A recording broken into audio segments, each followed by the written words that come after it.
Well, hello, thank you for joining me today again on the Church History Trail. You're very welcome to the programme, and we're continuing here at Billy Parish Church. And there's a few graves here from the 18th century that I want to show you.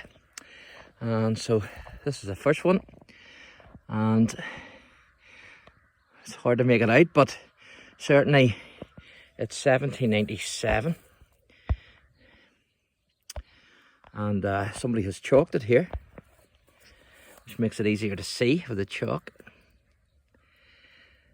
And then this one here is 1796. So there's quite a lot of old graves here, so I'm not going to spend too much time on them. Again, somebody has chalked this one. It's Mary Hogg, I think is how you pronounce that. And 26th day of January, and it's 1771. You can see that plain, age 65. So that's three graves there from the 18th century.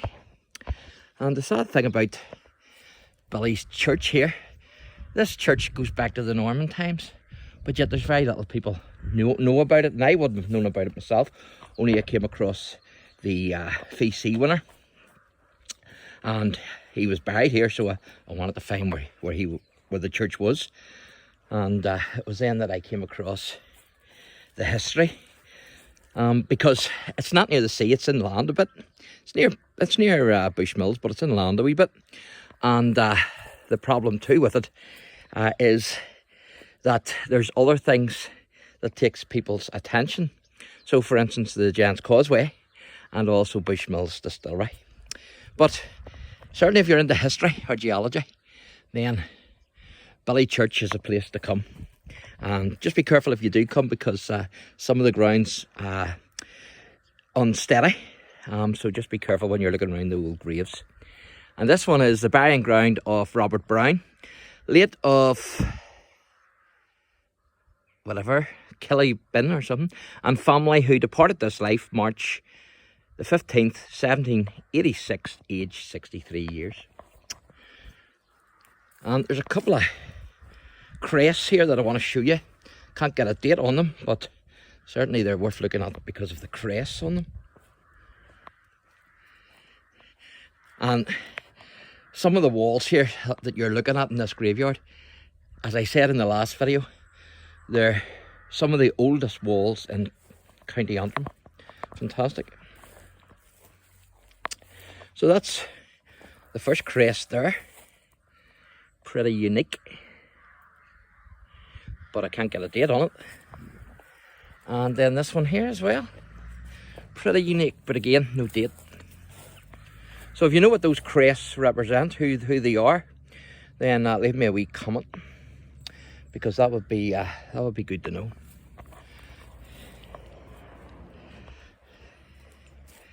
Haven't found any of the 17th century graves yet, but then I'm only started to look. So found a number of 18th century, which is good. This is another one. Here left the body of Alexander Aiken, I think that is, who departed this life the 27th, and it's 1760. Hey, what is that last one? 1767. So there you go, that's another one.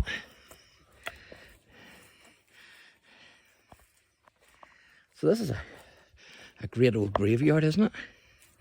And the church is amazing too. And I'm going to show you this grave. And it's of, I think that's Isabel Douglas. Here lies the body of Isabel Douglas, who departed this life 22nd day of September. And it's 1778. Hard to make out the one, but it's 1778, if you can see that. So I would assume, you can't see these graves here, but they're the same sort of writing as this one. So I would assume that they're from the 18th century as well. And there's a few Commonwealth graves in here as well. But I'll do those on a wee separate video. So thanks for watching, and God bless.